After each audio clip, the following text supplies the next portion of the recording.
Hello दोस्तों, बहुत बहुत स्वागत है आप सबका हमारे इस यूट्यूब चैनल सक्सेस की चाट पर। दोस्तों, हम जो है एंशिएंट हिस्ट्री को कवर कर रहे हैं और इसमें जो हम कवर कर रहे हैं वो है प्रोटो हिस्ट्री, यानी आद्य इतिहास के बारे में कवर कर रहे हैं। और इसमें जो टॉपिक स्टार्ट है दोस्तों वो है हड़प्पा सभ्यता। दोस्तों, हड़प्पा सभ्यता के मैं 2 पार्ट कवर कर चुका हूँ और आज जो है इसका तीसरा पार्ट और अंतिम पार्ट कवर करेंगे। तो आज जो है आपका जो प्रोटो हिस्ट्री का जो टॉपिक है यानी आद्य इतिहास का जो टॉपिक है ये भी पूरी तरीके से समाप्त हो जाएगा। तो इस तरीके से जो हमारी प्री हिस्ट्री और प्रोटो हिस्ट्री ये दोनों समाप्त हो जाएंगी। ठीक है, फिर हम बात करेंगे सिर्फ हिस्टोरिकल पीरियड के बारे में, यानी ऐतिहासिक काल के बारे में। दोस्तों, ये जो समय है ऐतिहासिक काल का ये बहुत ही ज़्यादा समय है। आप हमें जितनी भी हिस्ट्री पढ़नी है ये एंशिएंट हिस्ट्री मतलब इसके बाद के समय की जो हिस्ट्री है जितनी भी, उसमें हमें जितनी भी हिस्ट्री पढ़नी है, चाहे मेडिवल हिस्ट्री हो चाहे मॉडर्न हिस्ट्री हो, वो सभी जो है हिस्टोरिकल पीरियड के अंतर्गत आती है। तो मतलब हिस्टोरिकल पीरियड की जो हिस्ट्री है वो बहुत ही ज़्यादा बड़ी है। तो आप हल्के मत समझिए कि दोस्तों हमने जो है 3-4 दिन में ये दो जो कवर कर दी प्री हिस्ट्री और प्रोटो हिस्ट्री, और जो हम अगले 2-4 दिन में ये जो है हिस्टोरिकल पीरियड भी कवर कर देंगे। तो ऐसा नहीं है दोस्तों, इसका जो समय है ये हमारा जो समय बहुत ज़्यादा लंबा चलेगा हिस्टोरिकल पीरियड में।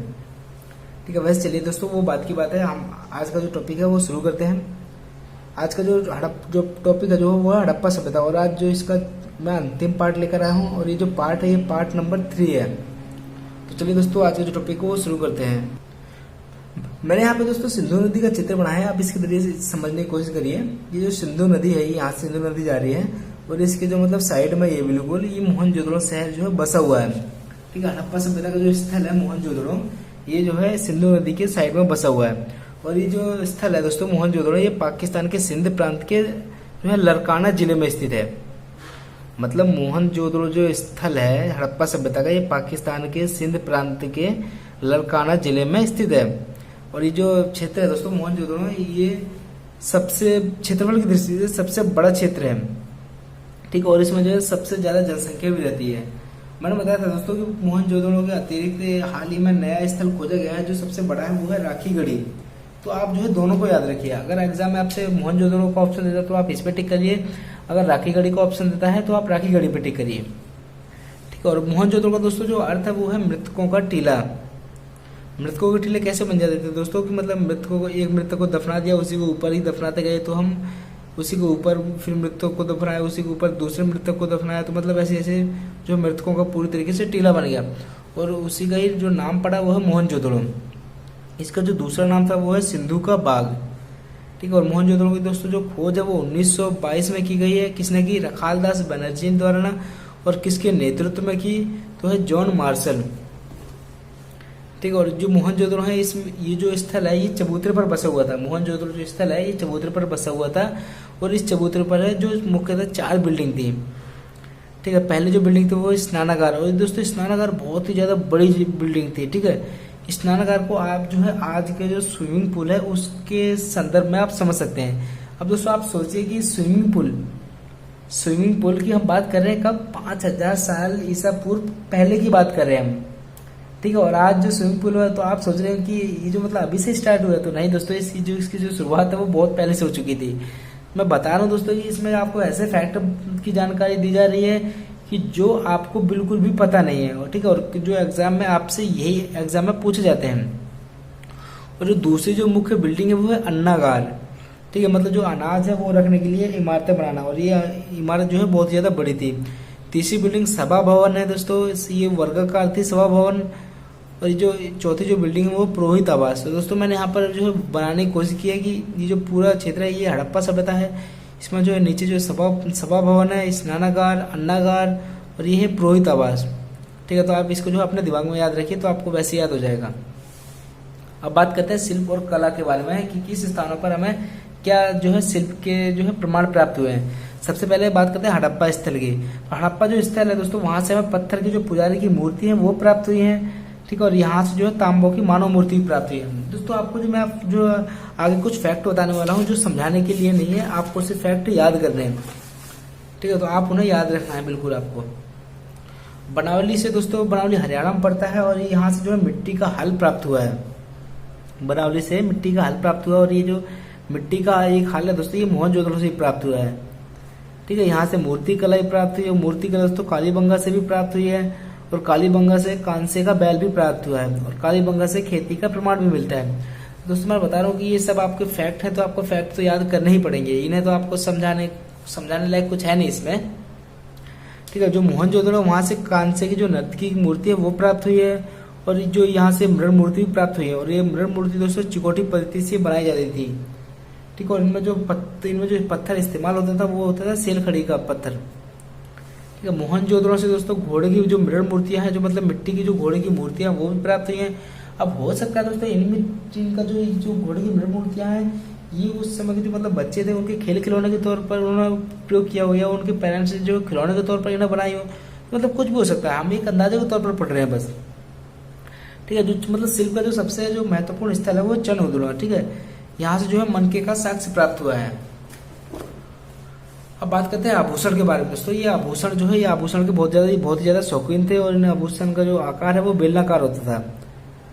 और इन जो आभूषण है ये किस किस चीज के पहनते थे, ये सोने के आभूषण पहनते थे, चांदी, मणिक के, मिट्टी, सीप, हाथी दांत, इन सभी जो आभूषण है ये हड़प्पा सभ्यता के लोग पहनते थे। ठीक है, दो स्थल है दोस्तों, चंद्रहुदड़ो और लोथल। यहाँ से जो है मनके के कारखाने प्राप्त हुए हैं। ठीक है, ये याद रखिए आप, मनके के कारखाने कहाँ कहाँ से मिले, चंद्रहुदड़ो और लोथल से। तो आपसे इसी तरीके एग्जाम्पल जो आपसे क्वेश्चन पूछता है आपसे, ठीक है, एग्जाम में आपसे क्वेश्चन पूछेगा कि मतलब मनके के कारखाने किस स्थान से प्राप्त हुए हैं, तो आपको एक ऑप्शन दे देगा चंद्रहुदड़ो। ठीक है, तो आपको उसी पर ही टिक करना है। मृदभांड देख लेते दोस्तों, मृदभांड किस तरीके जो है उपयोग करते थे। ये जो हड़प्पा सभ्यता के जो लोग हैं दोस्तों, ये काले रंग के और लाल रंग के जो मृदभांड इसका प्रयोग करते थे, और ये जो है सर्वाधिक प्रचलित है।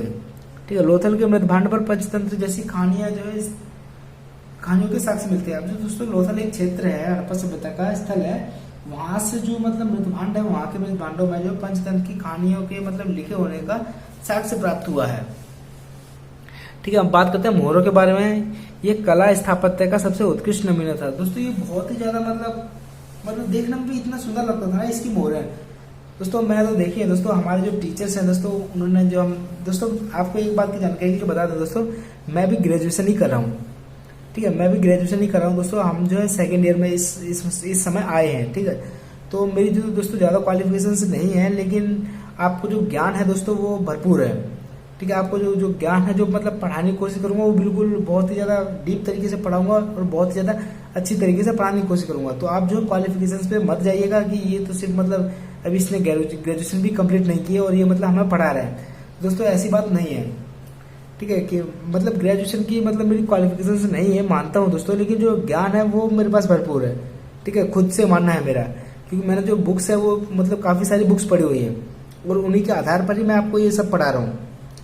ठीक है, बात करते हैं मोहरों के बारे में। ये मैंने बताया कि कला और स्थापत्य का सबसे उत्कृष्ट नमूना था। और दोस्तों मैंने बताया था आपको मोहर की, हाँ दोस्तों कि हम जो है ग्रेजुएशन कर रहे हैं मैं, और जो हमारे जो मतलब टीचर हैं जो क्लास में, उन्होंने जो हड़प्पा सभ्यता की मोहर दिखाई थी। ठीक है, क्योंकि हमारे जो टीचर हैं वो भी दोस्तों हमें हिस्ट्री पढ़ाते हैं, हिस्ट्री के प्रोफेसर है वो, तो उन्होंने जो है हमें हड़प्पा सभ्यता की मोहर दिखाई थी। तो हमें मतलब देखने में इतनी सुंदर लग रही थी कि दोस्तों क्या बताऊँ आपको। ठीक है, और इसका जो आकार है वो चौकोर भी होता था, वर्गाकार भी होता था, और ये बेलनाकार भी होता था। और जो बेलनाकार की जो मोहर है ये दोस्तों फारस की तरह है दोस्तों, क्योंकि ये बेलनाकार की मोहर फारस में भी प्राप्त हुई है। अब देखते हैं मोहनजोदड़ो से क्या क्या प्राप्त हुआ है। तो मोहनजोदड़ो से जो मोहरें प्राप्त हुई है उसमें बैल का चित्र मिलता है। ठीक है, पिग्गट एक इतिहासकार है, ये सिंधु सभ्यता को जुड़वा राजधानी कहता है। मतलब मोहनजोदड़ो जो है हड़प्पा को मतलब सिंधु सभ्यता की जुड़वा राजधानी कहता है, कि ये जो दो क्षेत्र है ये मुख्य थे। ठीक है, हालांकि इनकी जो दूरी है वो काफी ज्यादा है, 482 किलोमीटर इन दोनों के बीच डिस्टेंस है। बात करते हैं चंद्रहुदड़ो के बारे में। इसकी जो खोज है दोस्तों 1931 में की गई है। इसकी जो खोज है वो एनजी मजूमदार ने की है। ठीक है, चंद्रहुदड़ो दोस्तों कोई भी दुर्गीकृत नहीं था। हमने पढ़ा है कि बाकी के जो स्थल है वो पूर्वी भाग और पश्चिमी भाग अलग अलग दुर्गीकृत थे, लेकिन जो चंद्रहुदड़ो है ये कोई भी दुर्गीकृत नहीं था। मैंने बताया कि यहाँ से जो है ब्यूटी पार्लर के साक्ष्य प्राप्त हुए हैं, क्योंकि यहाँ से आपको कंघी भी प्राप्त हुई है, शीशा भी प्राप्त हुआ है। ठीक है, और अन्य तरह की जो मतलब चीजें हैं वो भी प्राप्त हुए हैं। जो चंद्रहुदड़ो है ये मनके का जो कारखाना था, मनके का कारखाना यहाँ से प्राप्त हुआ, और यहाँ पर जो मतलब सिक्के प्राप्त हुए हैं, उन सिक्कों पर घड़ियाल और जो मछली इनके जो है चित्र प्राप्त हुए हैं। दोस्तों यहाँ पर एक स्पेशल फैक्ट जानने को आपको मिलता है कि यहाँ पर बिल्ली का पीछा करते हुए कुत्ते के पंजे की छाप मिली है।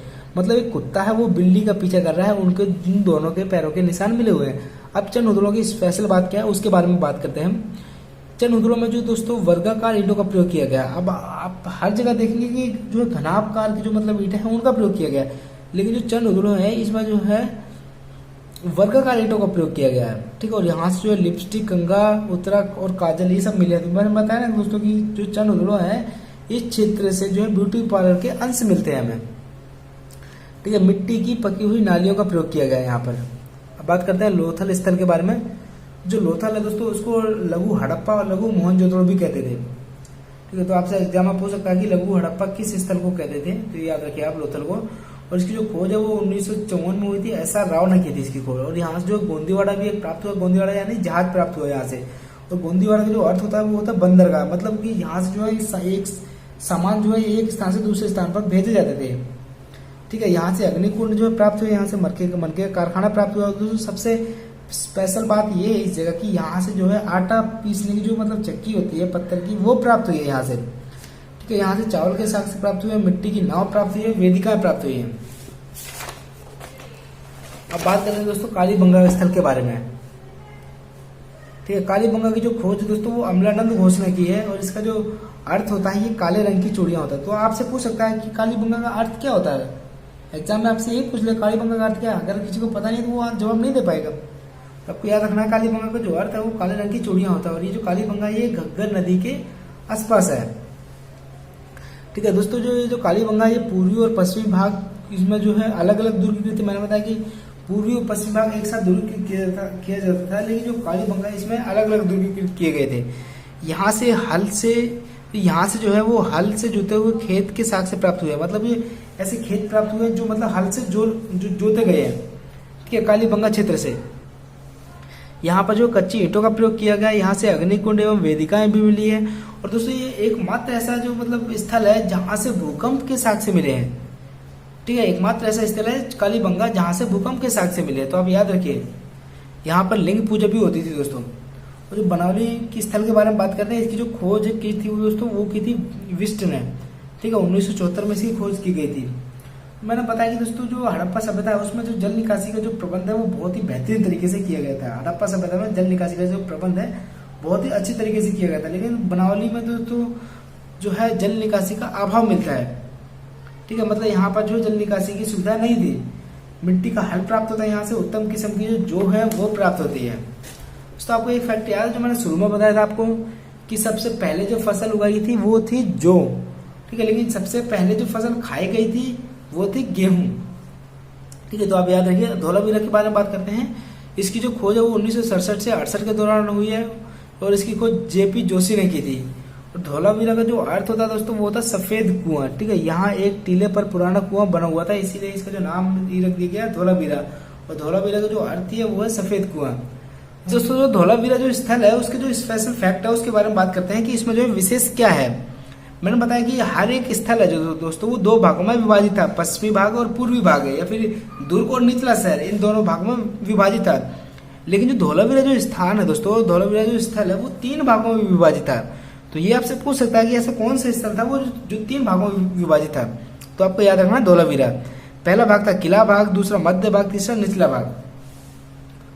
दोस्तों जो धौलावीरा जो स्थल है यहाँ पर जो है संभवतः स्टेडियम होने की जो है संभावना की गई है। अब दोस्तों आप सोच के चलिए कि 5000 साल पहले स्टेडियम होने की संभावना की गई है यहाँ पर धौलावीरा स्थान पर। ठीक है, तो मतलब इसी से अंदाजा लगा सकते हैं कि हड़प्पा सभ्यता के जो लोग हैं वो कितने ज्यादा विकसित थे। ठीक है, मतलब जो आज भी हम इस चीज का हर चीज का उपयोग करते हैं और जो पहले के भी उपयोग करते थे। ठीक है, तो मतलब हड़प्पा सभ्यता और हमारे लोगों में क्या डिफरेंट है। हालांकि थोड़ा बहुत डिफरेंट है, लेकिन जो मतलब आज जो हम चीजें उपयोग कर रहे हैं वो मतलब 5000 साल पहले करते थे उसका उपयोग। ठीक है, धौलावीरा एकमात्र ऐसी जगह है जहां से अभिलेख प्राप्त हुआ है। और यहाँ से जो है नेवले की जो है पत्थर की मूर्ति भी प्राप्त हुई है। और जो धौलावीरा स्थान है जो स्थल है यहाँ जो विशाल जलाशय का जो है मतलब प्राप्त हुआ है, एक तालाब के टाइप का जो है विशाल जलाशय प्राप्त हुआ है। तो दोस्तों आपका जो टॉपिक है वो यही समाप्त होता है। आप हमें कमेंट्स करके बता सकते हैं कि आपको जो टॉपिक है पूरा टॉपिक जो है हड़प्पा सभ्यता का ये कैसा लगा, क्योंकि मैंने आपके लिए बहुत ज्यादा इसमें मेहनत की है। मैं आपके लिए दिन रात एक करता हूं दोस्तों, क्योंकि इसके जो नोट्स है इसमें नोट्स बनाने में बहुत ज्यादा टाइम लगता है। हालांकि रिकॉर्ड करने में भी टाइम लगता है कि एक तो रिकॉर्ड करना वीडियो, फिर इसको मैं एडिट करना, ठीक है, फिर उसको अपलोड करना, इसमें जो मतलब दोस्तों बहुत ही ज्यादा टाइम लगता है मेरा। ठीक है, तो मतलब मेरा पूरा जो दिन है वो इसी में वेस्ट जाता है। हालांकि वेस्ट नहीं है दोस्तों, ये मतलब कि ये भी एक अच्छा कार्य है कि मैं आपको लोगों को पढ़ा रहा हूँ, आपको जो है मुफ्त शिक्षा प्रोवाइड कर रहा हूँ। ठीक है, तो ये भी मतलब मुझे भी इस चीज से मतलब अंदर से खुशी मिलती है कि भाई मेरी वजह से जो है बच्चों को मुफ्त शिक्षा मिल रही है। ठीक है दोस्तों, जो हम जो है जो नेक्स्ट टॉपिक जो पढ़ेंगे वो पढ़ेंगे आर्य। ठीक है, मतलब भारत में आर्यों का आगमन किस तरीके से हुआ, इसमें जो कई विचारधारा हैं, तो हम उन सबके बारे में आगे हम जानेंगे। तो चलिए दोस्तों, वीडियो देखने के लिए बहुत बहुत धन्यवाद। आपको वीडियो कैसी लगी आप हमको कमेंट्स करके बता सकते हैं। मिलते हैं नेक्स्ट वीडियो में।